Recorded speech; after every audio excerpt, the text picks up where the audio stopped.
A very good morning to all dear students. Welcome in our chemistry lab.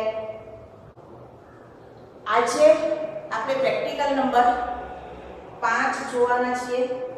તારીખ લખાઈ ગઈ હશે. ચલો હેતુ લખો.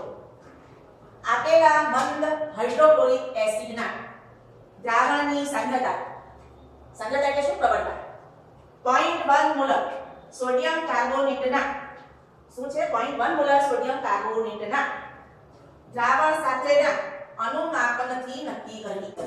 આજે પ્રેક્ટિકલ થોડો જુદો છે. આગળના પ્રેક્ટિકલમાં આપણો સૂચક હતો ફિનોપ્થેલિન, જ્યારે આજના પ્રેક્ટિકલમાં સૂચક આપણો છે મિથાઇલ ઓરેન્જ. ચલો, હાઇડ્રોક્લોરિક એસિડ એ કેવો કહેવાય? પ્રબળ એસિડ કહેવાય.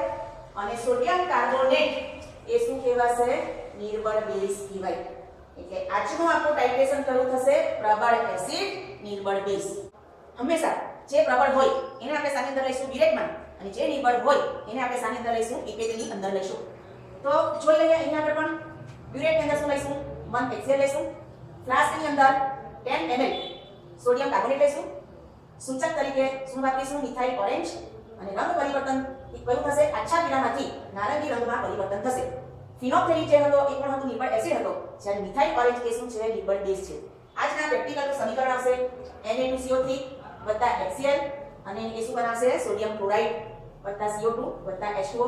સમીકરણને બેલેન્સ કરવાના તમારે જાતે શીખવાનું છે, બેલેન્સ કરીને. તો આ થયું સમીકરણ. એના પછી આવશે પ્રયોગ વિધિ, પ્રયોગ કરવાની રીત. ચલો મિત્રો, શું કરીશું? પહેલું આ મિલેટને પાણી વડે વોશ આપવાનું છે. પાણી વડે વોશ મેં ઓલરેડી આપી દીધેલો છે, કારણ કે આ ત્રીજો પ્રેક્ટિકલ છે આપણો. તમે જ્યારે લેબમાં આવો ત્યારે પહેલું કામ શું કરવાનું છે? મિલેટને પાણીથી વોશ આપવાનો, અને પિપેટને પણ શાનાથી વોશ આપવાનું છે? પાણીથી વોશ આપવાનું છે. ત્યાર પછી શું કરીશું? મિલેટની અંદર જે દ્રાવણ ભરવાનું હોય એ પણ એની અંદર નાખીને મિલેટને વીછવીશું. પિપેટની અંદર પણ જે દ્રાવણ લેવાનું હોય એ પણ એની અંદર નાખીને વીછવીશું. મેં ઓલરેડી અહીંયા આગળ આ કામ કરી દીધું છે. હવે શું કરશું? ત્યાં સુધી કરવાનું છે 0 ગાભાથી સહેજ ઉપર. કેમ? કારણ કે આ જે ટ્યુબ છે એની અંદર એર બબલ હોવો જોઈએ નહીં, એટલે આપણે થોડું દ્રાવણ ઝડપથી પસાર કરીશું. અને તમે જોઈ શકો કે મારો એર બબલ અહીંયા આગળ નથી. હું આના વડે ટ્રાય કરું છું. આ 0 કાપા ઉપર આ મારી બ્યુરેટને સેટ કરેલી છે. 0 કાપા ઉપર કઈ પહેલું કામ પાયલોટ રીડિંગ લેવાનું છે. 10 ml Na2CO3 પીપેટ વડે ફ્લાસ્કમાં લો. આપણો સૂચક છે આજનો મિથાઇલ ઓરેન્જ. આજનો આપણો સૂચક છે મિથાઇલ ઓરેન્જ. મિથાઇલ ઓરેન્જ આપણે ફ્લાસ્કની અંદર 1 to 2 ડ્રોપ્સ નાખીશું.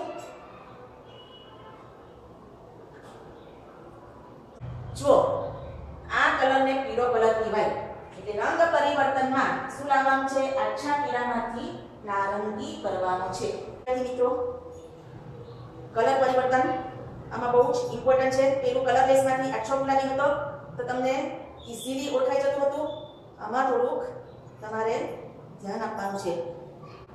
આમાં કલર પરિવર્તન જે થાય એ તમારે બરાબર ધ્યાન આપીને જોવાનું છે. આછા પીળામાંથી નારંગી રંગ બનવો જોઈએ. આ રીતે ફ્લાસ્કને હલાવીને જોવાનું. જો આ રંગ તે કેવો રંગ કહેવાય? નારંગી કલર. ચાલો આપણું કેટલું આવ્યું? 11.2 ml. અને આ બેનો તફાવત કેટલો આવશે? 11.2 ml.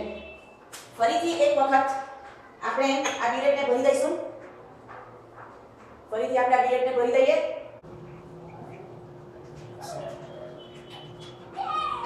સૂચક નાખીશું મિથાઇલ ઓરેન્જ, અને 10.5 આવે.